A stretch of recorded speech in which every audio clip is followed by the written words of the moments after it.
Everybody, we are going to record by way of disclosure. So if you want to reference it in the future, it's going to be on our exchange website. So that's cool. Thach is a dear friend. He and I overlap quite a bit from time to time in the Seattle market. We're both in real estate, both realtors. But Thach was somebody who's basically was a mentor to Corey and I as we entered the Seattle market 3 years ago. And we were the new kids on the block, and Thach came up to us and just kind of cheered us along. And so it's been great to have him.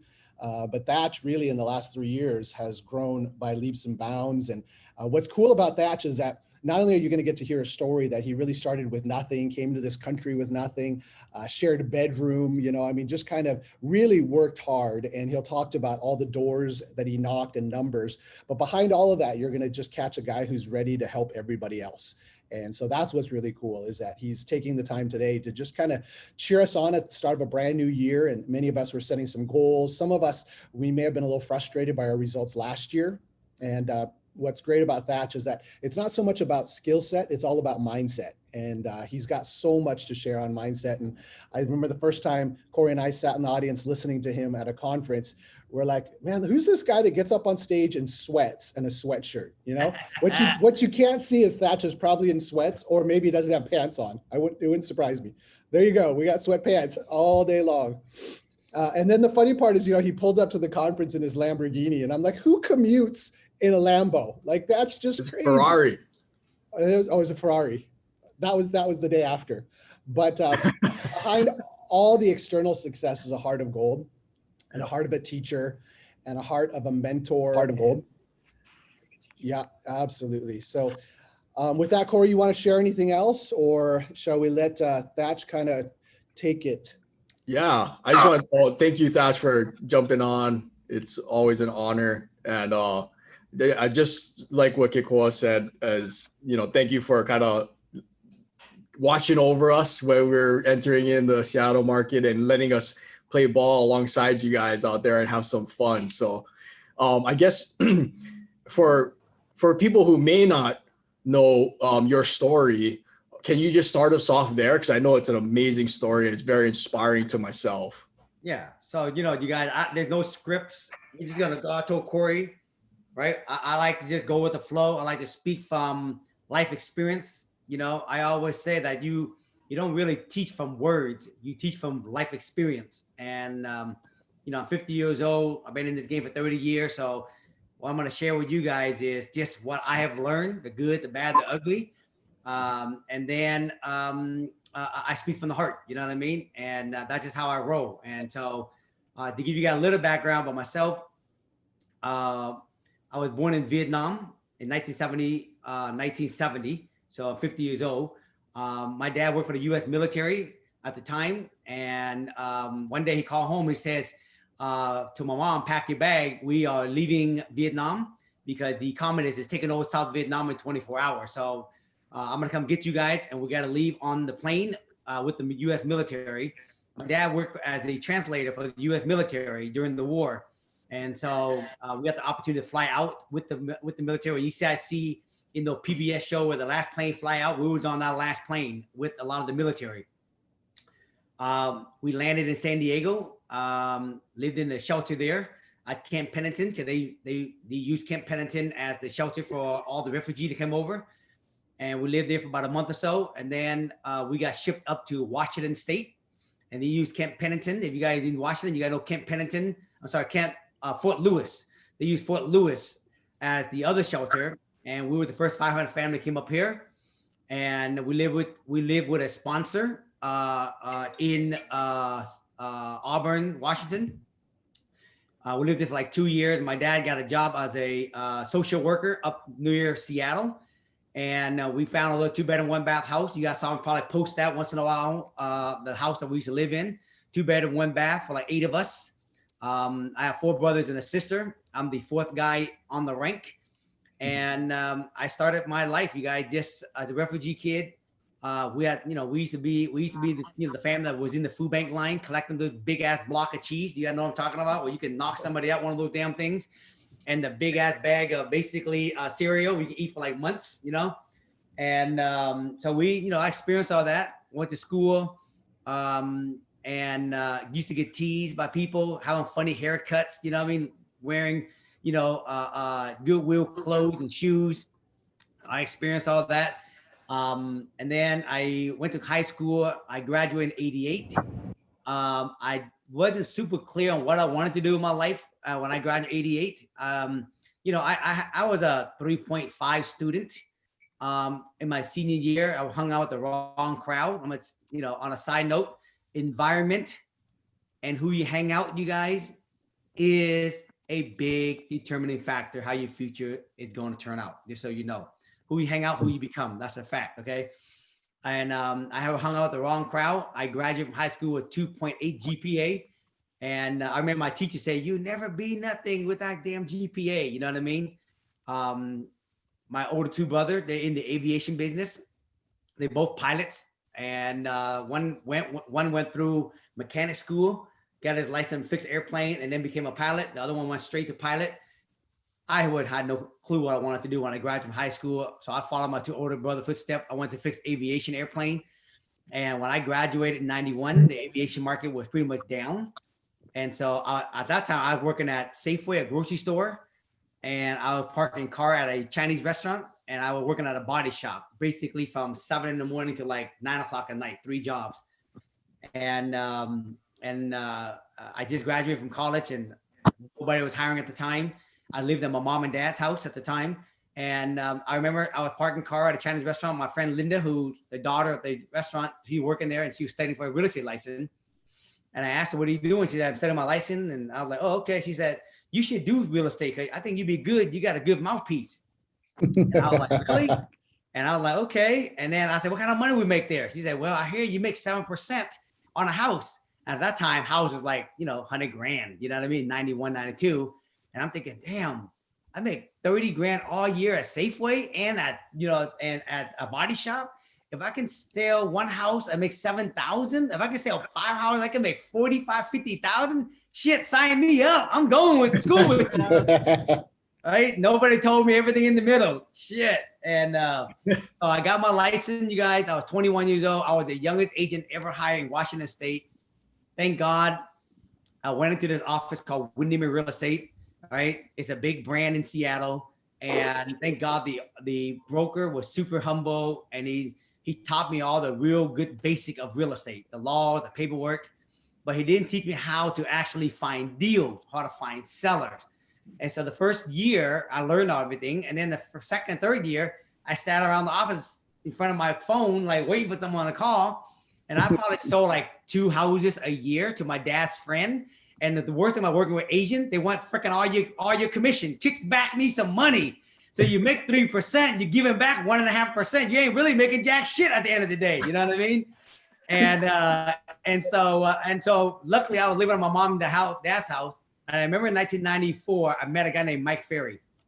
And Mike Ferry says, "You want to learn how to do real estate right? There's 3 ways how to get business. 1, you sit around and wait for someone to come.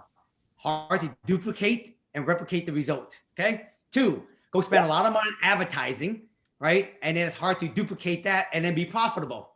And then 3, right? Go out there and do your own work on prospecting, cold call, door knock, find these people, get in front of them, ask them where they sell their home. So you're going to trade your time in for money, right? And then you will earn every bit of it because you're going to save money on advertising, but you're doing the work. Of course, for me, I had no money. I lived with my mom and dad's. I was 24 years old. I'm thinking, shit, I take that route any day. And so I signed up for his coaching. It was $300 a month, every other week for half an hour. And let me tell you, $300 a month back then for a 24-year-old kid was like 10 grand a month today for somebody.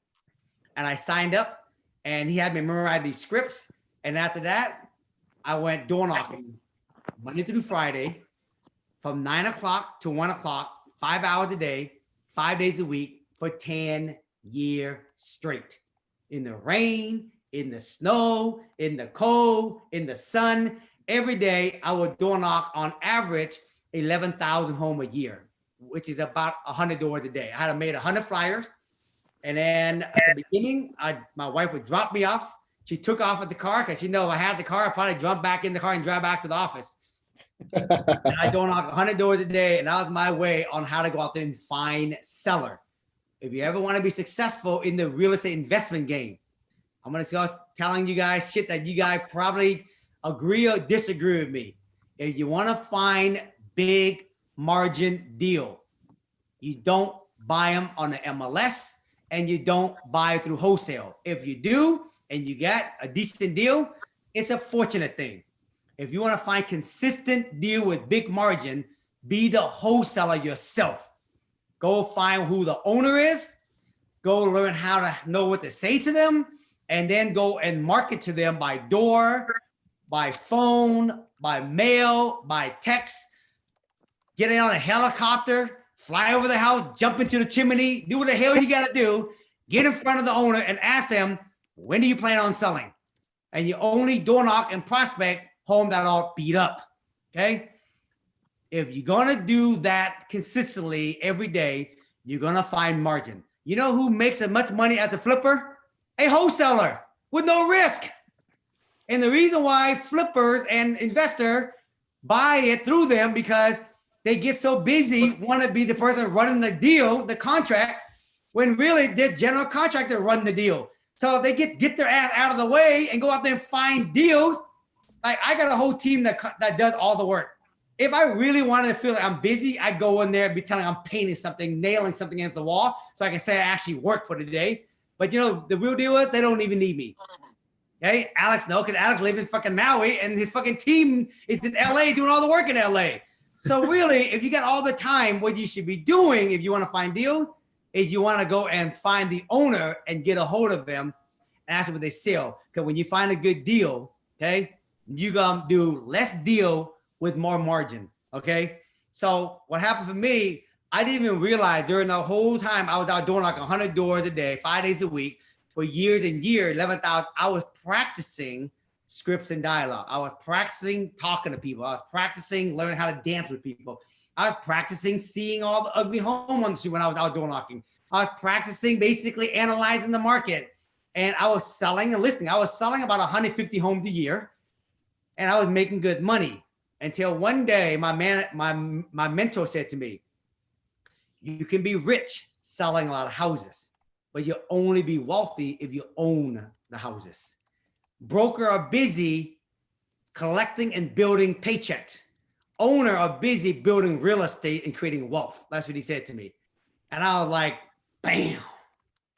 And that was when things shifted for me.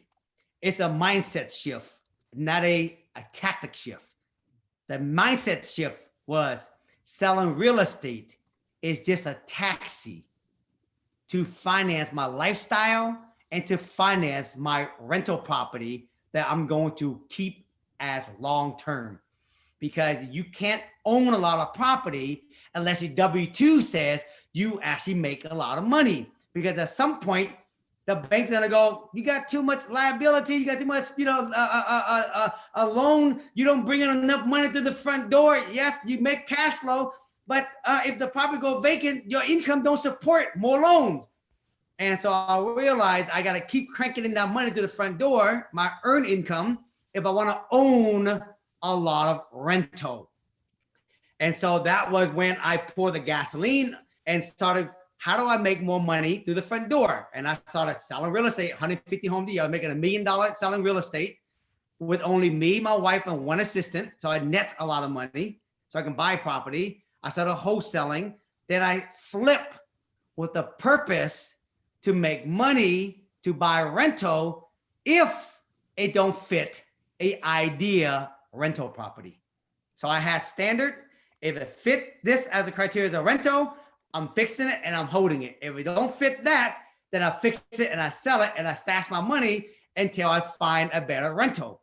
And so today, still today, I don't recommend people flipping houses unless it don't fit the idea rental property. I bought my first rental in 1997. Now, if you guys follow me on Instagram, I happen to just post that video this morning. The house I bought for $105,000. I cold called the owner and the owner basically wanted $110,000. I bought it for $105,000. I said, I'm going to live in the property. I put down 5%, which is $5,000. I have 3 tenants in it since 1997. The tenant paid it off. Today is free and clear. That property today, if I want to sell it, is worth $700,000. So I made 600 grand off a $5,000 investment. Today, in the backyard, there's a garage. And today I'm in the process of getting a permit for that thing to build a 1,000 square foot ADU in the backyard.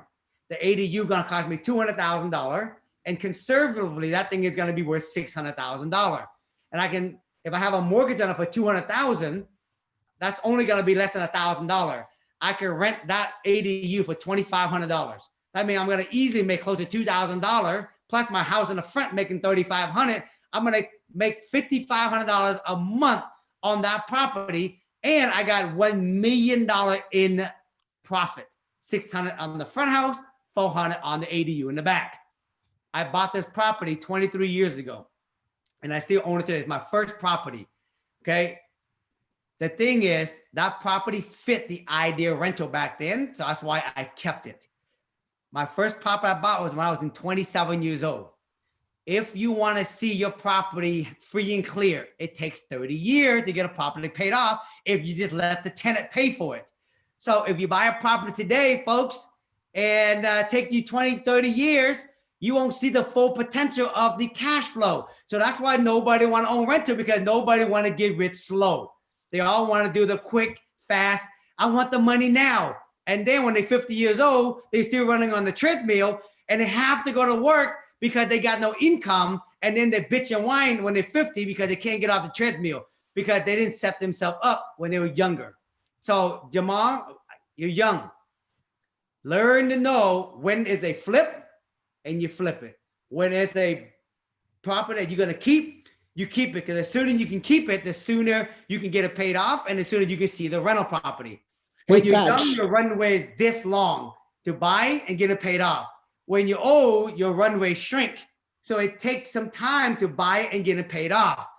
If you want $20,000, $30,000, $40,000 a month in passive income, if the average rent is $2,000, folks, you're gonna need probably a good 10 doors at $2,000 a pop. If it's free and clear, you're gonna need 10 door bought and paid off, depending on when you wanna actually get off the treadmill. So time is ticking. You gotta get moving. And so for me, fast forward, my mentor taught me sell real estate for the purpose of making money and then buy rental. You want to have your money grow for you when you sleep like the tree outside. And that's how you can set yourself up. Today, I'm 50 years old and I have over 100 some property. I have $100,000 a month in positive cash flow. I was selling real estate, you guys, selling home for $89,950 when I started real estate in 91. I never was the guy that sold $1 million property. It's always $150,000, just sold a whole bunch of them. But I tell you where the wealth kicks in. I bought a property for $105,000. I still own it today, and it's worth $700,000. Imagine owning hundreds of those property. The net worth, it came from holding the property, not making the money. Because you can make the money, you pay tax on it, you got nothing to show 20 years later anyway. So all the net worth, all the passive income came from actually owning it and keeping it and having that thing paid off. That's where everything kicks in. So you really want to see wealth and have freedom, option, and choice when you get older. Own real estate, not flip real estate, because anybody can flip, but not anyone can actually hold property. Because it takes a discipline to do that. That's awesome. Hey, Thach, that's I think everybody's already charged up. Everyone's getting your caffeine overflow. So talk a little bit about, I think everyone's now getting this excitement about holding on to some properties, but you said sometimes you're looking at a property and you're trying to decide between this side and that side. So run that criteria for somebody who's maybe a brand new investor or somebody who's thinking about investing. They've watched HGTV and HGTV makes it look so easy to flip a house. So what does that criteria look like? And everyone's grabbing pens and paper because we're all going to take some notes here. Now, let me tell you, what I'm going to share with you all is from life experience. Okay. And here's what I realized. My wife, Cameron, I realized in order for us to keep a property, it has to fit these 3 criteria. And I'm going to break down this criteria for you in a minute, but I'm going to tell you the 3 criteria. 1, the property I always buy today. I used to buy property, what I call a turnkey property, meaning you go in and you don't have to do much and then you keep them as a rental. The problem with that, you don't have built-in equity. Today, I buy everything and I have to either buy it as a major fixer or I build it for new construction because I want the built-in equity. I'm going to tell you why, okay? So when I get done with a fixer property, when I get done with it, or if I build something, when I get done, I want to be all in on my total cost of purchase and the rehab or the built, 70% of the appraised value or 70% of the ARV. Okay. So if a property is worth 500,000, my purchase price and my rehab price and my new construction price, it has to be, let's say 350. This is a rehab example. Okay. If I'm building $1 million house, all in, I should be at 700,000 purchase price and construction. So number one, I got to have 70% loan to value of the ARV. That's ingredient number one. Number two, it has to be in the area where the rent, I can get enough rent that would actually finance 100% of that 70% loan to value. So if the loan to value is 350, if I went and financed that 100% of that 350, the area where I'm holding this property, it has to be able to cover that mortgage and some. So there's an area in Seattle that I can get 70% loan to value, but the rent won't cover the mortgage. Okay, that makes sense? The third thing in Seattle for me, it has to be in the area where ideally I like to get 5% and more in appreciation. I try to shoot for 7%. And the reason why I like to see my property double in value every 10 years. So when I tell you double in value, I want you to understand this. If a property ARV is worth 500,000, not what I got into it. What I got into is 350. What it's worth is 500. Every 10 years, that property go up. 500,000, 1 million. 1 million to 2 million. 2 million, 4 million. I have property, folks, I have bought. It's gone up, it doubled 3 times already. Look at the one I just told you. I bought it for 105. It's worth 700,000. How many times it's gone up? 3.5 times already. Okay. So I realized after doing all that, I realized those are the 3 ingredients that I have to keep. If I get those 3 ingredients, I'm keeping it.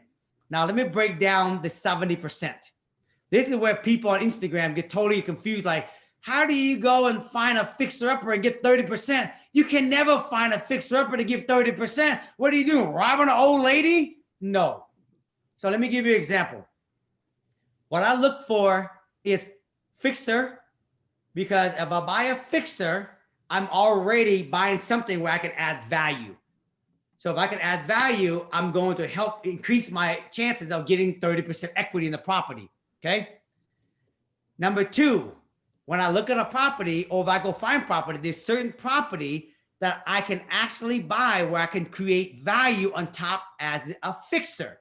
So let me give you an example. I love buying 2-bedroom, 1-bath home in Seattle as a fixer because I can get it for cheap because it's a fixer. But the bonus is I can find a 2-bedroom, 1-bath with an unfinished basement. Then what I do, I turn that unfinished basement into a 2-bedroom, 1-bath downstairs, so that when I actually go and get it appraised, the bank's gonna appraise not a 2-bedroom, 1-bath, a 4-bedroom, 2-bath house. So when I look at a property, Corey, I go, it's a fixer 2-bedroom, 1-bath. A remodel fixer 2-bedroom, 1-bath will only go for 500,000. At 350, it's a flip because there's not enough equity in it. But what would be the ARV on this if it was a 4-bedroom, 2-bath house? And I go, you know what? $700,000. So then I'm willing to pay $350 for this property, and I know what I need to do to it to get it to 700,000 ARV. So on Instagram, people go, "Oh man, how do you get a property ARV is 700,000? You buy it for only 350,000. You robbing the owner." But they don't realize I created the 700,000 ARV because I bought a 2-bedroom, 1-bath, and I asked myself, how can I create ARV higher? What can I do to get this ARV to jump higher?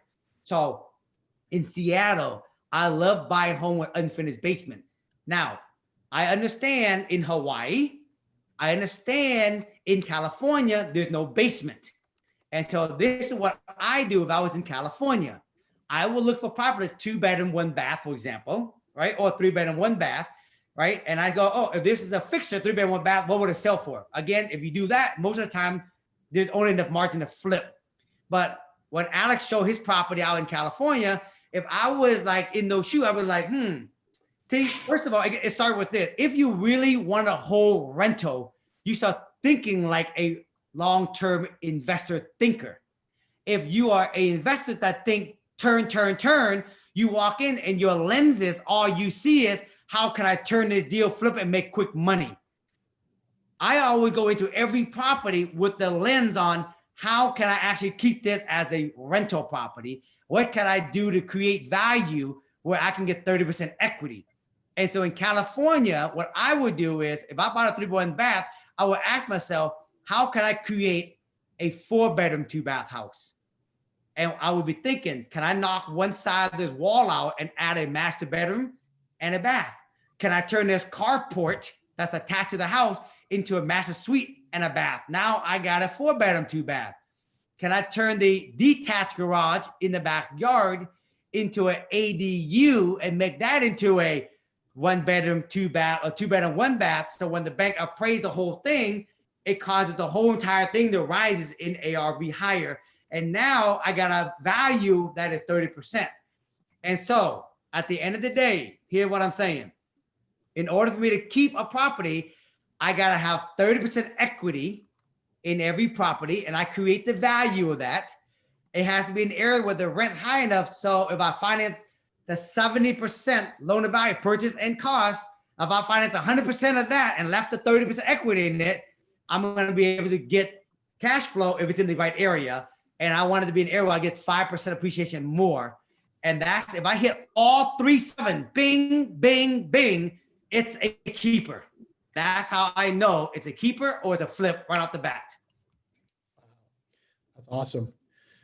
All those checklists are fantastic. I think everybody wrote everything down. Any questions anybody has on just that part? We'll let Thach grab another gallon of coffee here in the next 30 seconds. I tell you, the 30%, folks, is where the key is. You have to get super creative on how do you create this house and turn the ARV higher. Don't buy a 3-bedroom, 1 bath and rehab it. Buy a 3-bedroom, 1 half and turn it into a 4-bedroom, 2 bath, or buy a 3-bedroom, 1 bath and turn that 3-bedroom, 1 bath to a 3-bedroom, 2 bath and add an ADU in the back. If I was in Hawaii, that's what I'd be doing all day long, because I know you all ain't got no basement. That's right. What about in Seattle right now? You've got ADUs and DADUs. So that's what you're doing in the basement, is you're doing the ADU, and then you're doing the detached in the back and doing 3 units essentially? So right now, you guys will see soon, I am almost ready for a permit. I bought this 7,000 square foot lot here, and it's a single family zoning. Okay. Okay, in Seattle, 5,000 square foot, right? 5,000 square foot, you can basically only put 1 house, right? We basically took this 5,000 square foot, and this property was already platted, grandfather in for 2, basically 3,500 square foot lot, which is big enough to do what I'm doing. We're gonna put a new construction 1,800 square foot house, and then attached to it, we're gonna put an ADU, which is about 800 square foot, and in the backyard, we're putting a DADU, detached auxiliary dwelling unit. We're putting almost 1,000 square foot in the backyard. So we're gonna have a house, ADU, and a DADU on both lots. That's awesome. and in Seattle, just so you guys know, we can actually turn them into condo and sell each one of those individually. Wow, even in a residential zone property. Yes, sir. Wow. I can sell all 3 of them, bro, individually at the house, ADU, and a detached, all separately, like individual smaller units. And so how much single family zoning? How much did you pay for the property by itself with that? I paid for the lot. I paid what did I just pay recently? I paid 750,000. 750. So you'll scrape it, and then you're going to build 3 and the ADU and the DADU. So how much is that construction cost going to run? Right now, we figure we'll be all in on each property, on house, ADU, and a detached. We're gonna be in one whole thing for about what is it here? I'll tell you right now. It's genius. Everybody suddenly. I have 3,600 square feet of living. Okay. It's going to cost me $225 a square foot. So 810, not including land yet. Wow. So you're in 1.5, roughly 1.6 with the land. Remember, I'm doing 2 sets of those. Oh, Not 1, 2 sets. 2 sets. So you're getting ADU and Dadu, 2 sets of them. twice. So take the land divided by 2. Wow. 2 So sets. You're way under ARV on that one. Come on, bro. I told you 30% is on the way how I roll. I can sell the front house by itself for 900,000. Yeah. 1,800 square foot. You know, this is in the Central District, bro. Wow, that's fantastic. Okay. How did you so how did that deal come about? How did you get that deal? Cold call? Cold call. 9 out of 10 deal, everything I find, either from cold calling or door knocking, folks. There you go. Now watch this. You all know if a wholesaler found this, they will mark it up to the buyer. Everybody know this, okay? Even wholesalers know this. They know a flipper typically makes somewhere between what, Corey? 12, 13% margin, ideally. Cash on cash? Yeah. Yeah, I'd say so, about there. Yeah. If someone is a wholesaler, they found a property have 30% margin, they will actually charge you 15% for that deal, leave you with about 13, 14%. So he's making as much money as you, and you took all the risk. Yeah. If you found it, you can do it yourself and keep all the profit. This is why I keep saying, folks, you don't need to do hundreds of deals. You only need to do a few good deals. That's awesome. Hey, Thach, how long does it take for you to get, how long does it take for you to get permits in Washington? With all the stupid freaking politics in Seattle, geez, Lord have mercy. That property was going to take me about 9 to 12 months. It's a long time in Seattle. What county is that? Is that King County? No, city of Seattle. Okay. Yeah. City of Seattle. But you know what? It's worth it because it's a rental property. You know, it's going to be long term. Just think about it. I'm all in for property for about 1.1. I can sell the front house by itself for 900,000 easy. And you know what 1,000 square foot detached sell for, right? In the Central District, bro, right? Easy, 650. Yeah, easy. Easy, 650. Yeah, and in today's market, you'd get 750. Easy, right? Yeah, crazy. That's great. A couple questions in the chat, Thach. How do you calculate ARV if there isn't exact comps for Adu, Dadu? So like that property, obviously, there's not another single comp probably anywhere that has that same type of valuation. So how are you trying to convince an appraiser who is not necessarily, well, we probably have appraisers on here, so let's be nice. Sometimes they're not the best at deriving value. How do you get that? Okay, so first question, let me say this. Let me start with single family. If you buy a 2-bedroom, 1-bath in a residential neighborhood, okay, and if there is an unfinished basement, use that for example, and you go, man, I need to turn this into a 4-bedroom, 2-bath. Someone asked me the other day, well, what if there's no comp for 2-bedroom, 4-bedroom, 2-bath? Folks, if you're in a residential neighborhood, there's homes that are 2-bedroom, 3-bedroom, 4-bedroom, all in a residential neighborhood. So you're never gonna have any problem finding more bedroom and bath in the same neighborhood of a 2-bedroom, 1-bath. It just happened that house never got maxed out in square footage. Okay, if you are a house with no basement and you doing a 2-bedroom, 1-bath, and you want to add a wall, again, there's always comp. Now let me talk about ADU and Dadu. The good thing, ADU and Dadu been out over a year now. For everyone who knows, there is more comp every day right now that's coming up with ADU and Dadu everywhere, even in California. So here's what happened when we started ADU and Dadu early on. We tell the appraiser 1,000 square foot ADU is no different than comping 1,000 square foot detached. A townhouse in Seattle. Okay, there's plenty of townhouses right now that are 1,000 square foot in the area, selling for 650, 700,000. When we detach this, it's the same thing. It has its own tax ID number and 1,000 square foot detached dwelling unit in the back. It's the same comp. And now the appraiser is getting it and the bank see, okay, that makes sense. So now they are appraising the detached similar to a 1,000 square foot townhouse. Now you're in California, okay? They can't separate them, sell them separately in California yet. So what's happening is that they are using houses, right, with little houses in the back, and they're appraising the whole entire thing. So if you're in California or in Hawaii, They just have to find houses with a little mother-in-law in the back, and they see what those have been sold for as a package or been refied. They can use those as of your appraisal ARV, and that's how they're doing it now. If you would have started this earlier, it was tougher, but now it's actually become easy and easy because everybody is doing ADU and DADU now all across the United States. That's awesome. That's fantastic. Good stuff. Thach, a couple questions that are coming up as well, and I think this will be a little bit of time, is you talked a little bit about door knocking and going directly to the seller. Tell us a little bit about how you approach that. Maybe share with us a script that you use on that cold call. Yep. And then what does that look for you like today? Because I know personally that you still will drive and stop and knock on a door. I do it. Yeah, look, you're still doing it. So tell us a little bit how your team looks.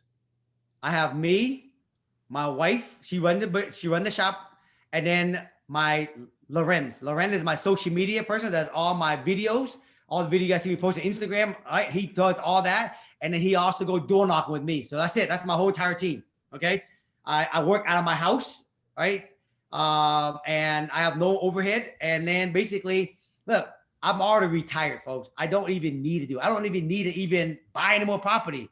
I just love finding deal. Okay, so let me show you guys what I do. These are files of Fixer Upper. So I have a software, and I send this software over to you guys. Okay, I helped create this with a friend of mine. I don't own it. I helped him create it. It's called List Builder, and in List Builder, we can punch in a zip code. Okay, we can punch in criteria like hasn't sold 15 years. Home is 20 years older, right? Absentees, owner occupied. But the most impressive thing about this software that we created, we helped create a button called BRRRR. And inside that button, when you click BRRRR, we had multiple criteria that we actually helped create as a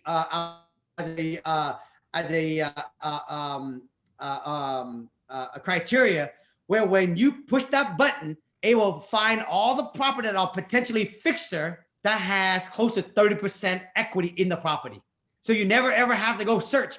So when I go in the software, I go, I want this zip code. I want all the potential fixer with 30% BRRRR. And it would print out stacks and stacks of fixer. So this right here, all right? Now, since you're in Seattle, you know this, bro. This is 98144.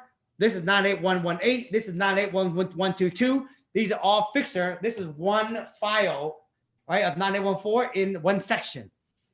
I take this right here, and then I print it out. The reason why I print it, because I like to hold it when I go door knocking. I take this, I go door knocking, and I drive out to this section, and then I park the car, and then I will go knock on these doors, and I will ask the owner. And my script is very simple. I knock on the door, and I'm like, hi, Warren. My name is Thach Nguyen. I'm an investor in the area. I'm looking for a property right now to buy. And I noticed you own this property that you live in. I wanted to ask you, if you don't mind, have you had any thoughts on when you might consider selling? Then I go through the whole script. If they want to sell, then basically I get their motivation, and then I will make them an offer. If whatever price they tell me, if that's the lowest I can get, I will run my analysis. Can I flip this or can I hold this? If I can't add any more value, if it don't meet the BRRRR, it become a flip. If it don't hit a certain level of flip, for me, a flip, if I don't make 20 to 25%, I don't keep it. I wholesale it away. So I have really high standard because I just don't want to waste my time doing things just to do things. I'd rather do less deal, make a ton of money on it, right? Or don't bother doing it. And so basically, you guys, I door knock today, 3 hours a day, 4 days a week. Still today. Wow. And that's you walking the street. Me. So when you go to these neighborhoods just like this. I love it. When you go pull up to these fixers up, are you driving the Lambo or the Rolls? I drive usually whatever I feel, like today it's sunny in Seattle. I'm going to drive my Rolls Royce today, and I drive it and I park it and I go dock, you know what I mean? And of course you don't want to park right in front of the house or in the driveway, you know what I mean? Right. But, nobody really asks, you know what I mean? And I park and I walk up. The reason why I dress how I dress, because I want to feel comfortable, and these houses are tired. You don't want to walk up in a suit and tie because they think the FBI knocking on their front door for some reason, you know what I mean? Or the IRS. But I dress align to the type of property I'm door knocking. Does that make Yeah. sense, everybody? Other Yeah. than my car. I got a question for you, Thach. So do you ever change your 70% rule or like your criteria? Like, let's say if the market shifts, and you can be more aggressive either way, do you change that or? Yeah, like right now, the market is definitely shifting. And so I have to really be creative on, on how could I create value where I can get 30+% margin. If I get creative and the most I can get is 20%, and if it don't fit the 3 criteria I talk about, 70%, good rent, good area, then I'll fix it and flip it. But the thing is, this is what I said earlier on my call this morning. You got to keep your standard high if you're going to play in investing, because it's very easy to sell yourself on you need to do a deal. Okay. Yeah.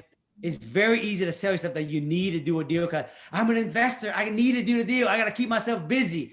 And then what happens when you buy a bad deal? Then you go, fuck, why the fuck did I do this? This is so much headache. Right? Then you're trying to figure every way. You're asking God, and like, please get me out of this mess. I'll never do that again. And then you get out of the mess, and then you lower your standard again, and you get yourself in trouble again. Believe me, I've been down that path, and I'm telling you, law of attraction says whatever you put your energy, focus, and attention on, you attract. So have high standard, and you attract only good deal. Have low standard, you'll always attract a low deal. 100%. Well, and I think a big piece of that mindset, Thach, that I really appreciate about you is that not only is it a mindset thing, it's a factual activity thing. Every day you're getting your ass out of bed and you're getting to that list and you're knocking doors and you're not above it. I mean, you're retired and it's great. I think that's a lesson. You got something. So that's a stack of list. Look, stack of list. Look at this. Look on the ground. Stack of list.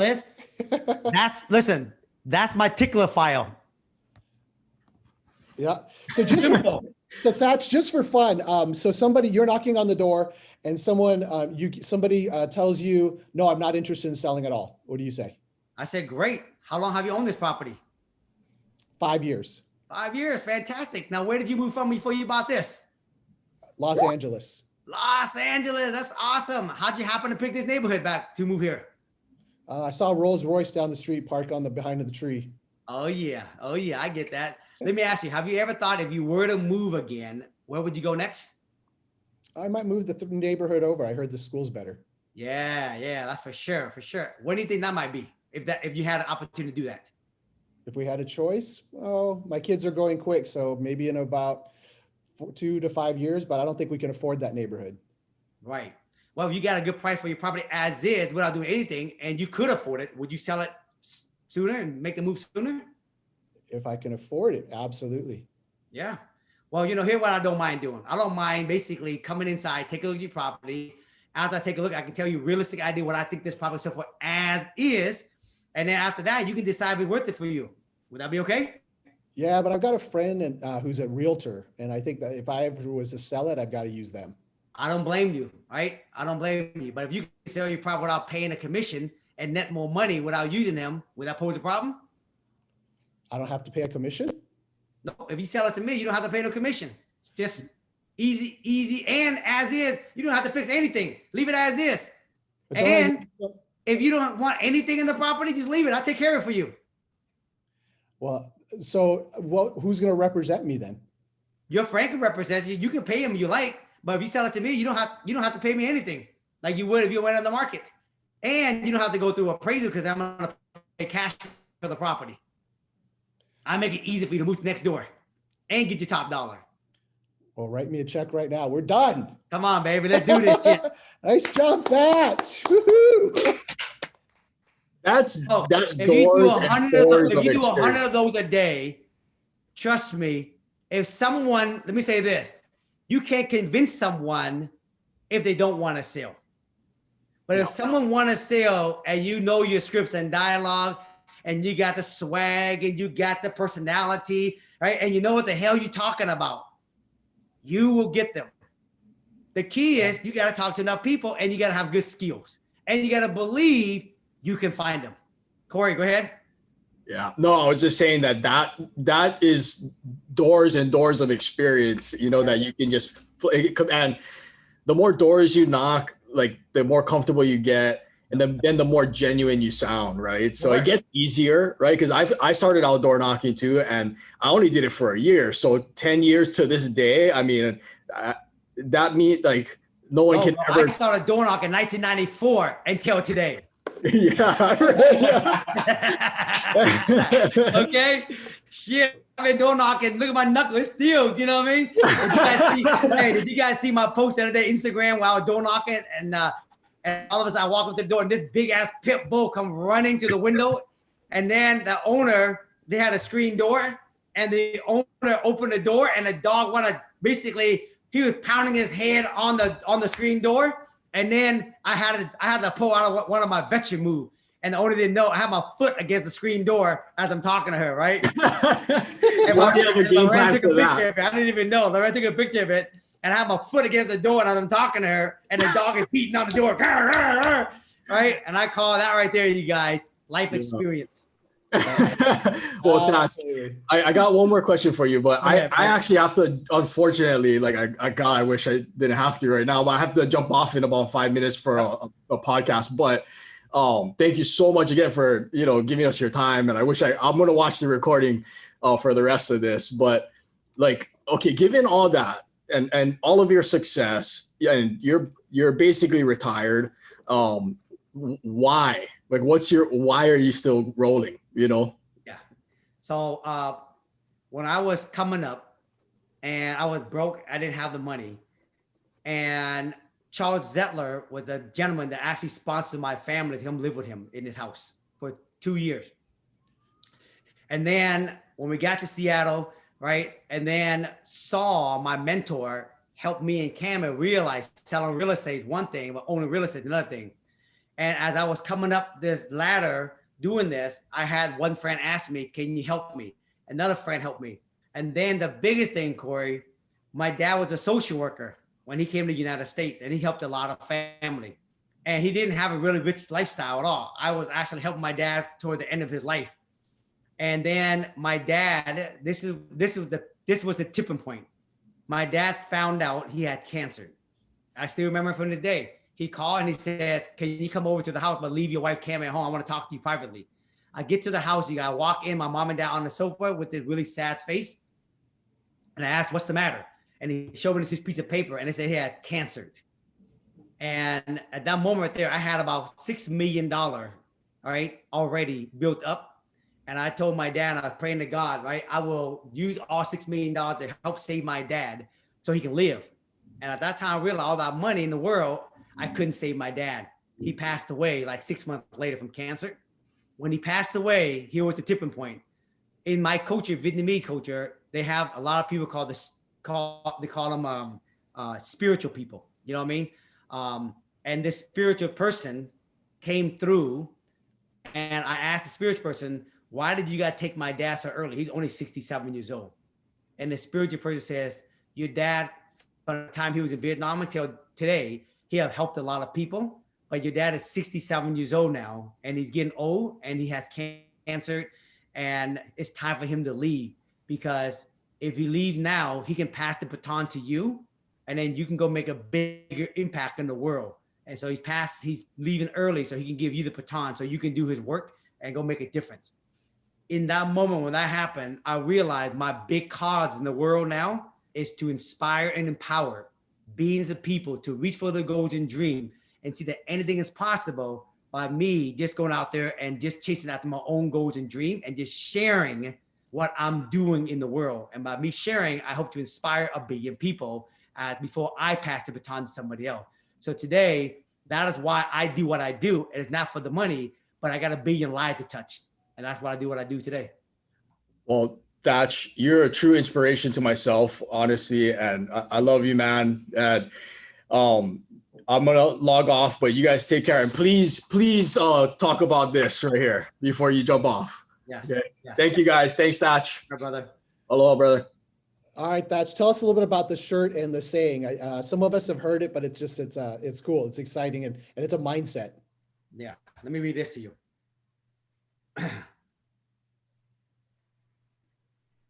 I think everybody's got to wipe their tears first, though. That was an extremely inspiring and touching story. You ready? I'll read this to you, then you understand what this means. You're attached to the how. When the ego is attached to the how, it creates resistance, which then block that thing, person, situation, inspiration from coming into your life. Have a vision for what you are intending or want to create, and let go of how it's going to happen. If it could happen it could happen in much more magical way than you can think. So when I was coming up, I realized our job is not to figure out the how. Our job is to figure out what we want and declare and speak it into existence to the universe, God, whoever you believe, and tell them what you want and declare to the universe, and then turn it over and let God, universe, show you all the different ways how it can happen. And so I used to always say, when I used to speak, forget the how, forget the how. Your job is to figure out how it's going to happen, right? Your job is to figure out what you want and forget the how. The universe will show you. And every one of you know this in your life. You have never figured out the how. You have ideas and possibility on some of the how you're going to create, your hard money lending company in Hawaii, right? You don't know all the how. You might have 3 or 4 how, right? But then all of a sudden, the universe show you multiple different ways. And all of a sudden, you're like, wow, I never thought about that. And all of a sudden, it came to life. And so everybody who got here where you at, you might have thought you figure out how, but you had a goal and intention on what you wanted. And the universe brought you all the different how, and you've been following it. So I said at this seminar, your job to figure out what you want. Forget the how, forget the how. And my friend Tom Ferry says, did you say fuck how? I said, no, dude. I said, forget the how, forget the how. And Tom said, oh, I thought you say fuck how. And so then I decided to make the Vietnamese proverb, P-H-U-C is pronounced fuck. In Vietnam, P-H-U-C is somebody's name. Fuck, that's how you pronounce it. I changed it to a K to look like it says fuck. And then how, right? Instead of H-O-W is how, H-A-U, right? And this how means blessing in Vietnamese. So I decided, you know what? When I tell people, look, from now on, your job is to figure out what you want. And just remember the Vietnamese proverb, fuck how, fuck how. And that's how it's a good reminder for all of you. Your job is never to figure out how it's going to happen. Your job is to figure out what you want and why you want it, and turn it over to the universe and let them show you how it's going to happen by just remember, fuck how. Got it? That's awesome. That is fantastic. Woo-hoo. Amazing. All right, I'll take one more question. After that, I got to go and take off. And first of all, what the hell are you doing in Vegas, bro, in the first place? We launched down here, man. I gotta update you someday. Yeah, no, we're down here. We're doing a lot. It's a lot of fun. How long are you? Did you move down there, or did you move down there, or you did you down there until you come back up again? Yeah, no, about every other week or so right now. So just commuting, bro. 2-hour flight. I have probably almost a dozen students that I'm training how to find bird property in Vegas right now. Just so you know. Well, we should definitely meet up. Chat. We just we picked up 3 of them today. Nice. We're rocking and rolling. So Thach, I don't know if anyone else got a question, but I think one of the things that's on a lot of people's minds, so maybe we'll end with this, and then we'll put some questions in the chat or in the Facebook page. But today's economy, things are changing. Things are looking on fire. Things are looking uncertain. We got COVID vaccine. We don't have vaccines. Things are crazy. Real estate across the country is just going off the charts. Interest rates look like they're going to stay in place for what they say this year. Fed say maybe 2023. So kind of what's your sense of the real estate market? And then put that in the context of real estate investors. And especially for those of us who are saying, should we go in and start purchasing some more burrs, or should we wait, or, what's that look like for a strategy? So in your mind, what does the real estate market look like? I've been in the ups and down cycle 4 times, guys. Remember, I started in 1991. I've seen the cycle up and down 4 times. And from what I've seen and all my mentor who taught me, It's just another cycle that's coming through. And real estate, this is what my mentor said. I totally agree now. Real estate is one of the 3 commodities that human beings all need. You gotta know what the other 2 commodities is? Food and shelter and clothing. Look, when the market is hot, everybody want to buy real estate. When the market is cold, everybody need to rent real estate. If you're in that game, right? It's just a cycle. You got to know when. Right now, we're at a cycle right now that basically down, and it's going to come back out in the next, year to 3 years. This is why I keep saying to everyone, real estate, if you really look at real estate to create real wealth, it's a long game, not a sprint game. Remember, rich is when you trade your time for money. Everybody can be rich. They can make millions of dollars. They can have the Benz, the Bentley, the nice house, the fat vacation. They can have all that. But just remember, you're paying 50% taxes. You got no net worth, right? And you got no passive income, and you're not setting yourself up so you can actually retire when you want to retire later. Wealth is where you trade your money for time. So that one day you can actually have the time and you want to get off the treadmill and relax for 2 months, 3 months, 4 months, 5 months, a year, you still getting paid. So for me, I realized and I want to tell everyone this who is flipping or holding or just doing real estate, it's a cycle right now and we're coming out of it. And if you selling real estate, you just tell the owner what it's probably worth today. You sell it, you make money as an agent. If you're a wholesaler, you got to make sure you buy it right. And then of course you make money. The problem is I notice a lot of wholesaler and flipper, they convince themselves they need to buy a deal. And mostly they have low standard and they buy a deal with low standards in a down market and then make it worse if it go down a few more percentage. For me, you guys, everything I look at is for long-term. And when I look for long-term, I always look through the lens, how can I create 20, 30, 40% equity in these property? And if I choose not to keep it, I know I can at least flip it. If I need to cut my margin 5% off, 10% off, I still got 20% equity if I flip the property. So to me, the cycle is coming back up again the next year or two. I own rental property, staying with rent right now is low. It's okay, right? Because later on it's gonna go. I remember, you guys, shit, in 2006, the market was fucking also bad. Everybody was fucking selling everything, right? And then right today, shit, you couldn't buy that property back. You know what I mean? For what that people sold that damn thing for you for. Look, who's in here as an investor? Look, I guarantee if I ask you right now, what's the biggest regret? You'll always say, look at Indar said, yeah, shit, I should have kept that property. Shit, 5 years ago, you couldn't, right? It was cheap. You thought it was a lot of money. Today, you couldn't touch it. Close. You couldn't even buy it for that anymore. The biggest regret every investor have is I wish I'd have kept it. So I'm saying for everyone, this cycle, it's coming back up. If you are an investor, I would like you to think about it like this. Really ask yourself, at what age do I want to have the option to have work or not work? How much passive income do I need to live comfortably every single month if everything is free and clear? And figure out how many doors you need.